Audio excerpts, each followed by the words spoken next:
Saadi جھنجھلایا تھا، خبر سے وہاں کسی کو دلچسپی نہ تھی۔ بھائی وہ کاپی نہیں ہو رہی تھی اور میں نے وہ بہت سنبھال کر رکھی تھی۔ حنین، زمر نے سر اٹھا کر اسے دیکھا۔ کس کس کو علم تھا کہ وہ تم نے کہاں رکھی ہے؟ کسی ملازم نے دیکھا تھا تمہیں وہ رکھتے ہوئے؟ نہیں زمر، سوال ہی پیدا نہیں ہوتا۔ اس کی جگہ، اس دراز کی کاپی کی جگہ میرے سوا کوئی نہیں جانتا تھا، کوئی بھی نہیں جانتا۔ وہ سچ کہہ رہی تھی۔ پہلے وہ فلیش ڈرائیو خالی نکلی اور اب یہ سارے ثبوت گئے۔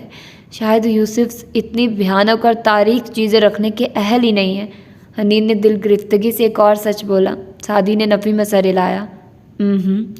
مجھے یقین ہے جب سونیا کی سالگرہ کی رات میں نے ہاشم کے کمرے میں جا کر وہ فلیش ڈرائیو کاپی کی تھی تو اس کے اندر کافی سارا مواد موجود تھا۔ میموری تقریباً فل ہو گئی تھی اور اب اس میں فروزن کے سوا کچھ نہیں ہے۔ یقیناً کسی نے اہم ڈاکومنٹس اس میں سے مٹائے ہیں۔ کوئی میری ناک کے نیچے میری فلیش سے کیسے کچھ مٹا سکتا ہے؟ جیسے کوئی تمہاری دراز سے کارڈ نکال کر لے جا سکتا ہے۔ یقیناً اس شخص کو ہاشم نے بھیجا ہوگا اور اسے اس فلیش کا پاسورڈ معلوم ہوگا۔ نہ ہم خود محفوظ ہیں نہ ہمارے گھر۔ سعدی تلخی سے کہتا اٹھ کھڑا ہوا۔ حنین نے بے اختیار زمر کو دیکھا تھا۔ اب کیا ہوگا؟ ٹرائل کے لیے ہمارے پاس کچھ بھی نہیں ہے۔ ذرا دیر بعد زمر نے چہرہ اٹھایا تو لگتا تھا وہ خود کو قدرے سنبھال چکی ہے۔ پاکستان میں ایسے ہی ہوتے ہیں ٹرائلز۔ مخالف فریق ٹرائل شروع ہونے سے قبل ہی ہمارے ثبوت مٹا دیتے ہیں، لیکن کوئی بات نہیں۔ وہ بالوں کو لپیٹ کر جوڑے کی شکل دیتی اپنی جگہ سے اٹھی۔ ہمارے پاس ہماری زبانیں، ہمارے دلائل اور ہمارے گواہ موجود ہوں گے۔ ٹرائل ہوگا اور ضرور ہوگا اور اسے ہم ہی جیتیں گے، اور اگر نہ بھی جیت سکے تو کم از کم، اس نے سنجیدگی سے حنین کو دیکھا، it would be worth trying. آج یور آنر، حنین نے سر جھٹکا۔ ارد گرد چلتا منظر بجلی جانے پر بند ہونے والی ٹی وی کی طرح غائب ہو گیا۔ وہ ذرا سنبھل کر سیدھی ہو کر بیٹھی۔ کمرہ عدالت اس کے اطراف میں آ بسا تھا اور وہاں سب دم سادے زمر کو سن رہے تھے جو جج کے چبوترے کے سامنے کھڑی بات کا آغاز کر رہی تھی۔ یہاں سے اس کی پشت نظر آتی تھی، سیاہ کوٹ کے اوپر گھنگریالے بال آدھے بندے گر رہے تھے اور وہ وقفے وقفے سے کان کے پیچھے ایک لٹ اڑستی تھی۔ میرے موکل سعدی یوسف کی کہانی 21 مئی کو نہیں شروع ہوئی تھی، یہ اس سے بہت پہلے شروع ہوئی تھی۔ چہرہ موڑے بغیر سعدی کی طرف ہاتھ سے اشارہ کرتے اس نے بات جاری رکھی۔ وہ بس زخمی آنکھوں سے سامنے دیکھے گیا۔ جو سعدی یوسف اس وقت کمرہ عدالت میں انصاف کا طالب بن کر بیٹھا ہے، یہ وہ سعدی نہیں ہے جس کو اس کے گھر والے گزشتہ کئی برسوں سے جانتے ہیں۔ وہ سعدی اور تھا، وہ زندہ دل تھا، لوگوں کو معاف کرنے والا، درگزر کرنے والا تھا۔ ملک کی خدمت کا جذبہ لے کر اس نے اپنی ملازمت کا آغاز کیا تھا۔ وہ ایک محنتی اور قابل نوجوان تھا۔ اس کے پاس ٹیلنٹ تھا، ہنر تھا، ذہانت تھی۔ اگر اس کو کام کرنے دیا جاتا، اس کو مواقع ملتے تو وہ کہاں سے کہاں پہنچ چکا ہوتا۔ مگر یور آنر، میرے ملک کے نوجوانوں کو اگر اسی طرح پھلنے پھولنے دیا جائے تو معروف اور امیر IPPs کے آتش دان ٹھنڈے نہ پڑ جائیں۔ اگر ان نوجوانوں کو یوں ہی بڑے بڑے پروجیکٹس پہ محنت اور لگن سے کام کرنے کی اجازت دے دی جائے تو وقت کے فرعونوں کی غلامی کون کرے گا؟ ٹانگ پہ ٹانگ جمائے بیٹھا ہاشم گال تلے انگلی رکھے اطمینان سے زمر کو دیکھ رہا تھا۔ آخری بات پہ آگے جھکا، نوٹ پیڈ اٹھایا اور اس پہ چند الفاظ تحریر کیے۔ سعدی یوسف، غریب کارڈ، محب وطن کارڈ۔ نوٹس لے کر اس نے پیر ڈال دیا اور توجہ سے سننے لگا۔ وہ اب چبوترے سے سامنے چلتے ہوئے کہہ رہی تھی، ہاتھ ہلا کر دائیں سے بائیں ٹہلتی۔ سعدی یوسف کی زندگی کی سب سے بڑی غلطی اس کی معصومیت تھی۔ اس نے سمجھا کہ شاید دوسرے لوگ بھی اس کی طرح ہوتے ہیں، ان کو اللہ کا خوف دلاؤ تو وہ سدھر جاتے ہیں، اور اسی خیال کے تحت وہ 21 مئی کی صبح ہاشم کاردار کے بلانے پہ اس کے آفس گیا تھا۔ یور آنر، وہ وہاں پر ان سے جھگڑا کرنے یا ان کو مارنے کی نیت سے نہیں گیا تھا، بلکہ وہ وہاں ان کو قانون کی حرمت کا احساس دلانے گیا تھا۔ ہاشم سنجیدگی سے سنتا رہا، چہرے پہ وہی تاثرات برقرار رہے۔ اس موقع پہ ہاشم کاردار نے سعدی یوسف کو 30 کروڑ روپے لے کر اپنا منہ بند کرنے کی پیشکش کی، جسے اس نے ٹھکرا دیا۔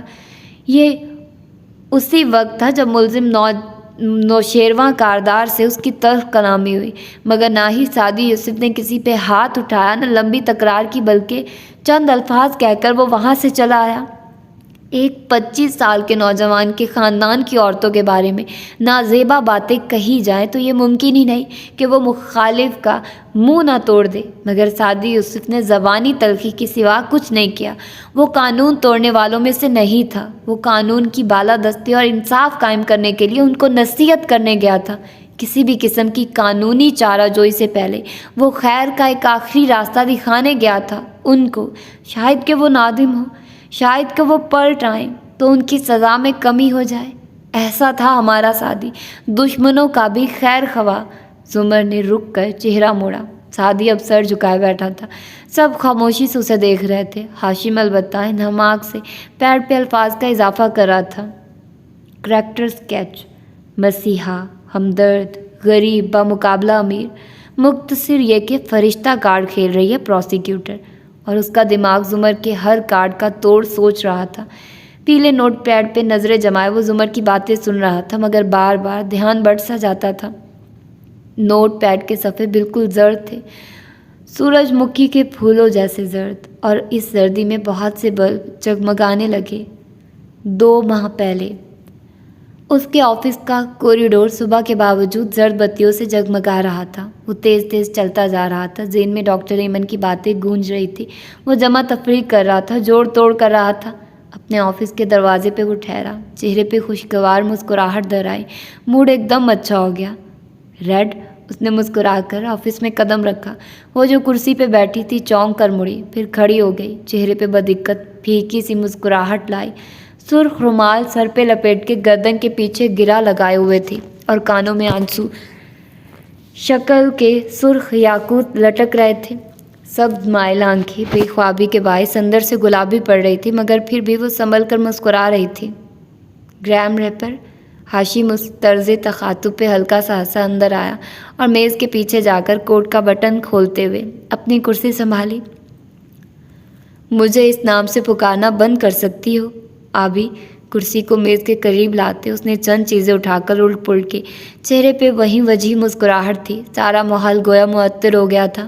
آبدار دھیرے سے کرسی پہ واپس بیٹھی، اس کی گمسم نگاہیں ہاشم کے چہرے پہ جمی تھی۔ ناشتہ کیا ہے؟ کیا منگواؤں تمہارے لیے؟ میں سمندر کی گیلی ریت پہ لیٹی تھی، میرا اندر پانیوں میں ڈوب چکا تھا، وہ کسی گہری خیال میں بول رہی تھی۔ کیا پھیپھڑے اور کیا دل، سب پانی تھا۔ ایسے میں کوئی میرے اوپر جھکا تھا۔ اس کی شرٹ کی پشت پہ ننھا سا سیب چپکا تھا، اس سیب میں 3 رنگ تھے، گویا رگوں کی طرح ابھرے ہوئے تھے۔ تب میں نے اسے فرشتہ سمجھا تھا، موت کا فرشتہ، مگر اس موت کے فرشتے نے مجھے نئی زندگی دی۔ وہ جو فون اٹھا کر آرڈر کرنے لگا تھا، رسیور واپس ڈال کر مسکرا کے اسے دیکھنے لگا۔ وہ گمسم سی دیوار کو دیکھتی بول رہی تھی، اور اب وہ چاہتا ہے کہ میں اس کی زندگی میں شامل ہو جاؤں۔ ہاشم مسکراتا رہا، اب جب کہ ایک دنیا اسے شیطان کہنے لگی ہے۔ ہاشم کی مسکراہٹ غائب ہوئی، دماغ گویا بھگ سے اڑا۔ اس نے لب کھولے مگر پھر بھینچ لیے، سمجھ نہیں آیا کیا کہے۔ اور وہ چاہتا ہے کہ میں اس کی زندگی میں شامل ہو جاؤں، سمر ویڈنگ یا سپرنگ ویڈنگ؟ آبی کی گمسم نگاہیں اس کے چہرے پہ آ ٹھہری۔ سمر ویڈنگ یا سپرنگ ویڈنگ، یہی پوچھا تھا نا تم نے؟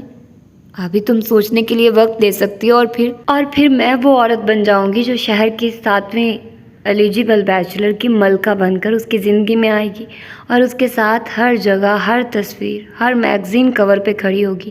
اس کے ساتھ سیاہ گلاسز لگائے کالے شیشوں والی لمبی گاڑی سے نکلا کرے گی۔ مگر لوگ، وہ آگے ہوئی، مسکراہٹ نہیں تھی، آنکھوں میں آنچ تھی، سرخی تھی، مگر لوگ سامنے سرخ قالین بچھا کر اس کے انتظار میں پھول لیے نہیں کھڑے ہوں گے۔ لوگ پوسٹرز اور بینرز اٹھا کر کھڑے ہوں گے۔ رپورٹرز مائک لہرا لہرا کر پوچھیں گے کہ سعدی یوسف کی زندگی کا خون کرنے کے بعد تم لوگ سر اٹھا کر کیسے جی رہے ہو؟ وہ سب جھوٹ ہے، میں نے اس کو صرف اغوا کیا تھا، مگر اس کے خاندان کے افراد ہم نے قتل نہیں کیے، نہ ہی شیروں نے اسے گولیاں ماری تھی۔ وہ تلملا کر بولا تھا، اسے نیاز بیگ نے مارا تھا، میں صرف اسے اس کے دشمنوں سے محفوظ رکھ رہا تھا، مگر وہ اتنا ناشکرا ہے کہ شدت جذبات سے سرخ پڑتے چہرے کے باعث وہ بول ہی نہیں پا رہا تھا۔ وہ ناشکرا ہے یا شکر گزار، وہ بول رہا ہے اور دنیا اس کو سن رہی ہے، دنیا اس کو دیکھ رہی ہے، دنیا اس کے انکشافات سے لطف اندوز ہو رہی ہے۔ اس کا کیس اگلے 20 سال عدالت میں چلے گا، مگر 20 سال کس نے دیکھے؟ وہ تڑپ کر بولی تھی، میری زندگی کے تمہارے ساتھ میری زندگی کے پہلے 2 سال، 2 کریم ایئرز وہ لے لے گا، کم از کم 2 سال تو میڈیا اور لوگ اس کو یاد رکھیں گے نا۔ میں 2 سال تک اخبارات، ٹی وی اور سوشل میڈیا پہ الزامات پڑھتی رہوں گی، وہ بولتا رہے گا اور لوگ اسے سنتے رہیں گے۔ میں جب گھر سے نکلوں گی پبلک مجھے نفرت سے دیکھے گی، کیونکہ وہ تمہارا اور نوشیروان کا میڈیا ٹرائل کر چکے ہیں۔ پبلک تمہیں مجرم قرار دے چکی، ان کی باتیں مجھے گھر میں قید کر دیں گی، میں باہر تک نہیں نکل سکوں گی۔ سنا تم نے، جرم تم پہ ثابت ہوا اور جیل مجھے ہو جائے گی۔ ہم کسی اور ملک چلے جائیں گے، تمہیں کچھ نہیں سننا پڑے گا۔ وہ آگے کو ہوا، جلدی سے کہنے لگا تھا، لیکن اگر تم قاتل نہیں ہو، اگر تم نے کچھ غلط نہیں کیا تو ہم کیوں بھاگے؟ اگر تم اور نوشیروان بے قصور ہو تو اس کی زبان بند کیوں نہیں کرتے؟ آنسو اس کی آنکھوں سے ٹپ ٹپ گرنے لگے تھے، گود میں رکھے اس کے ہاتھ ہولے سے کپ کپا رہے تھے، دل زور زور سے دھڑک رہا تھا، مگر وہ بظاہر جذباتی چہرہ بنائے کہے جا رہی تھی، ان کو چپ ہونا ہوگا ہاشم، ورنہ تمہارے خاندان سے خود کو کبھی منسلک نہیں کروں گی جب تک یہ گندگی تمہارے ساتھ ہے۔ میں کیا کروں؟ تم کیا چاہتی ہو میں کیا کروں؟ وہ آگے ہوتے ہوئے بولا، بار بار وہ سر جھٹکتا تھا، کبھی انگلیاں باہم پھنسا کر کھولتا تھا۔ ان کو چپ کرواؤ، پبلک رائے کو بدلو۔ اگلے الفاظ کہنے سے پہلے اس نے دل میں کہا تھا، وہ تمہارے لیے فارس غازی یہ کبھی نہیں کرے گی۔ اپنا دفاع کرو، اپنی بے گناہی ثابت کرو، یوں کہ دنیا مان جائے تم سچے تھے، تمہارا بھائی سچا تھا۔ میڈیا، سوشل میڈیا، نوجوان سب اس کے ساتھ کھڑے ہیں، وہ مشہور ہوتا جا رہا ہے، وہ ہیرو بن رہا ہے، کیونکہ اس کا میڈیا ٹرائل نہیں ہو رہا، تمہارا ہو رہا ہے۔ تم پہلے ہی ٹرائل کی زد میں ہو، تم اب اس کو گھسیٹو ٹرائل میں۔ ہاشم کاردار، اس نے میز پہ ہاتھ رکھ کر آگے جھک کر اس کی آنکھوں میں دیکھ کر، اس کو عدالت میں لے کر آؤ اور اس کے سارے الزامات کا توڑ کرو، اس کو وہاں تباہ کرو، اس کو جھوٹا ثابت کرو، مگر ایسا کرنے کے لیے تمہیں اس کے ساتھ ایک کورٹ روم میں کھڑا ہونا ہوگا، اور پھر جب خود کو دنیا کی نظروں میں بری کروا لو، اور چونکہ تم بے گناہ ہو تو کروا ہی لوگے، تب مجھے پرپوز کرنا، میں اپنا فیصلہ تب تک کے لیے محفوظ رکھتی ہوں۔ اور پھر وہ اٹھ کھڑی ہوئی۔ اف یو وانٹ می ارن می، اپنا بیگ دبوچنے والے انداز میں اٹھایا اور اسے دل گرفتگی سے خود کو دیکھتے چھوڑ کر وہ باہر نکل آئی۔ دروازہ بند کر کے وہ تیزی سے حلیمہ کی میز پہ آئی، پانی کی بوتل اٹھائی اور گھٹا گھٹ پانی پیتی گئی۔ حلیمہ بے اختیار کام سے سر اٹھا کر اسے دیکھنے لگی۔ آبی نے بے ترتیب سانسوں کے درمیان بوتل واپس رکھی اور آستین سے تر پیشانی پوچھتی آگے بڑھ گئی۔ اندر بیٹھے ہاشم کا سارا موڈ خراب ہو چکا تھا، وہ ٹائی ڈھیلی کیے سوچتی نظروں سے خالی دیوار کو دیکھ رہا تھا۔